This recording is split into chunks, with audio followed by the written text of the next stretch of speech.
ค่ะกราบสวัสดีFCทั้งช่องของสงกรานต์นะคะ มื้อนี้จะมีแนวทางตำลาวของพอว่าประสงค์ออกน้ำมาฝากค่ะพี่น้องมื้อคืนก็ขอโทษขออภัยแทนพอนะคะมื้อคืนของพอบ่เข้าค่ะรุดแต่ว่ามื้อว่านของพอเข้าเต็มๆคือ22นะคะบ่มีคนเข้าแต่ของพอเข้าค่ะ คือกันเบิ่นพอให้22มือวันอังคารของพอเข้ามือคืนวันพุธ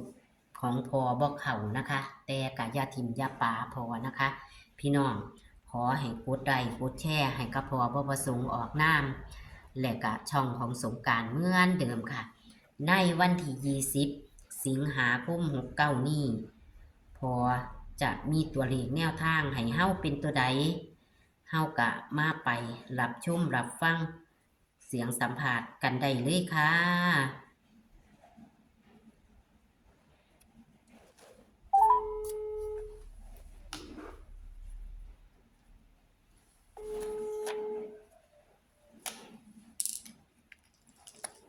โอ้ สวัสดีค่ะพ่อสวัสดีเลยยายค่ะ มาเอาตำลาวคือเก่าล่ะพ่อนี่กะมีเขามีรุดเนาะมื้อคืนนี่กะมันไปออกกันมึกก้อนนี่แม่ยายย้อนหลังแม่นบ่พ่อเลขมันออกย้อนหลังถือหมดเลยทั้ง606163อยู่ค่ะโอ้ยเลขออกย้อนตาหลังย้อนหลังดีของพ่อย้อนหลังดีอีหลีค่ะเอาทั้งบนทั้งล่างเอาลูกพี่น้อง FC อย่าลืมเด้อค่ะของพ่อคันบ่เข้าในมือนั่นจะย้อนหลังอีหลีของพ่อเห็นมาหลายงวดแล้วย้อนหลังเลยค่ะ แต่ว่ามันก็มีเขามีรุดเพราะว่ามื้อวานก่อนนี้วันอังคารของพ่อก็เข้าเต็มๆคือ22อยู่หมู่บ่เข้าของพ่อก็เข้าเด้มื้อนั้นวันจันทร์วันอังคารน่ะมันเข้าของมือซ้อนค่ะนั่นล่ะค่ะมื้อนี้ก็เอาใหม่ล่ะพ่อมีเขามีรุดค่ะเอาใหม่เด้อยายมีเลขในตารางมันมี5มี0มี9 509แม่นบ่พ่อครับมี5มี0มี9 09มี4มี3มี8 4 3 8 7ค่ะวิ่งนั่น4กับ5ได้ยาย4กับ5ค่ะจับคู่มีมีอัน50 58 59 50 58 59 40 48 49 40 48 49 30 38 39 30 38 39 70 80 90 70 80 90ครับค่ะมีกันเบิ้ลบ่พ่อมื้อนี้กันเบิ้ลมี44 55แล้วก็33ตัวนึงยาย33ครับเลขดับพ่อดับ7227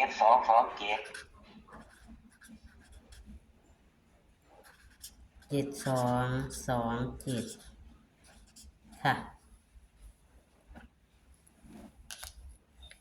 ตัววิ่งมันวิ่ง4ค่ะวิ่ง4แล้วก็เน้นตัวเน้นพ่อ4048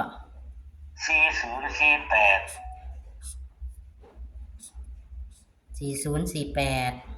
5058 5058 3038 3038ครับ เน้นเลี่ยงงามสวยงามเลยค่ะเน้น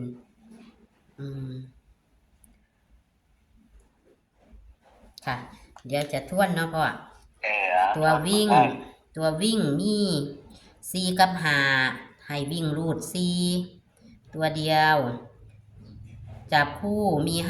50 58 59 40 48 49 30 38 39 70 80 90ตัวเน้นคือ50 58 40 48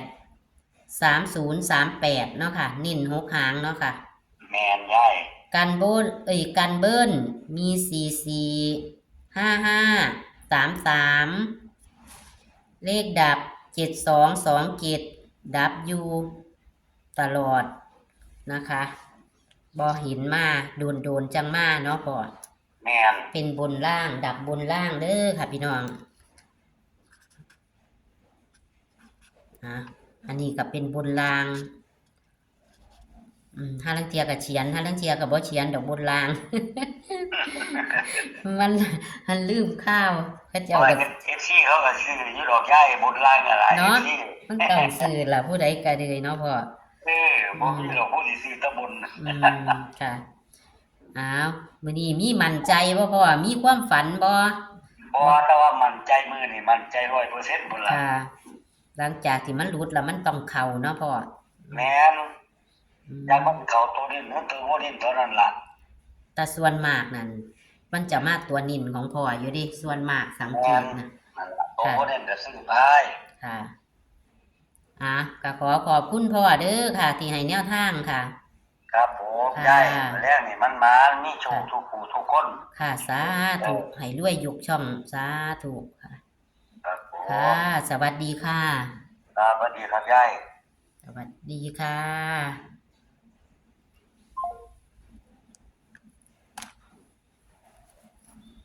ตัวเลขแนวทางพอกะเข่าติดต่อกันมา2 มือกับพึ่งรุดมือขึ้นเนาะพี่น้อง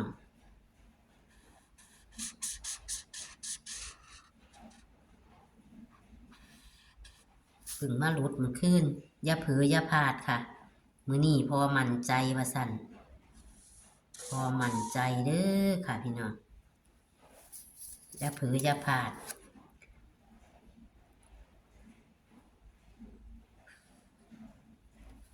เลขก็มีเข่ามีรุดนะคะเลขมีเข่ามีรุดเอาหลิน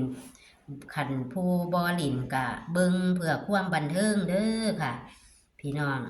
หลินเฮากับยาหลินตาละลายเนาะค่ะแต่ว่าขันมีทุนหลายกับบ่วากันเนาะค่ะพี่น้องมีทุนหลายกับบ่วากันค่ะตัวเลขแนวทางพอมันขึ้นกระรุดแต่ว่าเข่ามา2 มือซ้อนล่าสุดก็คือ22วันอังคารนะคะนี่ค่ะพี่น้องแคปหน้าจอค่ะตัวเลขแนวทางพอเด้อนี่กันเบิ้ลเพิ่นจะมี44 55 33เลขดับบนล่าง7227ดับอยู่ค่ะส่วนในตารางกอดข้อกันมากก็ดีค่ะพี่น้องอย่าเผลออย่าพลาดวิ่งบนล่าง4กับ5ให้รูด4ค่ะเน้น50 58 40 48 30 38นะคะตัวนิ่นนะคะนี่ค่ะ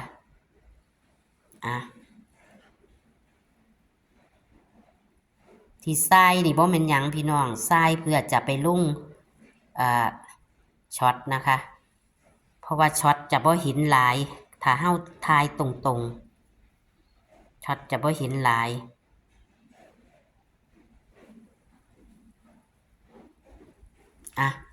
งวดนี้เพิ่นบามั่นใจนะคะงวดนี้มั่นใจวันพฤหัสที่20นี่เพิ่นมั่นใจขอพี่น้องอย่าเผลออย่าพลาดนะคะเลขพอกะกอดข้อกันมาดีเลขดับกะอยู่นะคะโดนจังมาเทียนะคะกะเป็นกำลังใจโดยการกดไลค์กดแชร์นะคะมักกะจัดคัดกะพานค่ะพี่น้องเฮาเบิ่งเพื่อความบันเทิงกะได้นะคะตัวเลขเป็นแนวทางเ เป็นตำล่าวนะคะ ในวันพฤหัสนี้โชคมันค่ะ สวัสดีค่ะ